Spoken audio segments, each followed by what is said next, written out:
2026 కుంభరాశి ఫిబ్రవరి నెలలో కొంత జాగ్రత్తగా ఉండండి దయచేసి కూడా. ఎందుకంటే జాతకరీత్యా మీ లగ్నంలోనే కొంతమేర పంచగ్రహ కూటమి ఏర్పడుతుంది. మరి ఇక్కడ గురువు యొక్క నవమ దృష్టి కూడా దీనిపై పడడం ద్వారా షష్టగ్రహ కూటమిగా పిలువబడేటువంటి ఈ కూటమి మీకు లగ్నాత్ ఏర్పడుతూ ఉన్నది కనుక మరి ఇట్టి సమయంలో మీరు వివాహం చేసుకున్న ఇబ్బందే, లైక్ ఉద్యోగంలో మార్పిడి ఇబ్బందే, ఉన్న చోట హ్యాపీగా ఉండండి. చేసుకునే ఉద్యోగంలోనే మీరు సంతోషాన్ని వెతుక్కొని ఉండండి. ఒక 2 నెలలు ఓపికగా ఉండండి. గురువు కంప్లీట్గా మీకు అస్తమించాడు. గురు గ్రహము యొక్క బలం అసలే లేదు కనుక చాలా జాగ్రత్తగా ఉండండి. అప్పుల పాలు అయ్యే పరిస్థితి ఉంది, గొడవలు అయ్యేటువంటి పరిస్థితి ఉంది, కొంత ఈగో ఫీలింగ్ పెరిగేటువంటి పరిస్థితి కూడా ఉన్నది. కనుక మీరు తప్పకుండా ఈ 2026లో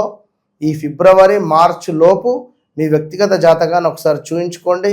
అదేవిధంగా నడిచే దశ అంతర్దశలకు చక్కటి రెమెడీ అనేటువంటిది చేసుకొని ముందుకు వెళ్ళండి. All the best.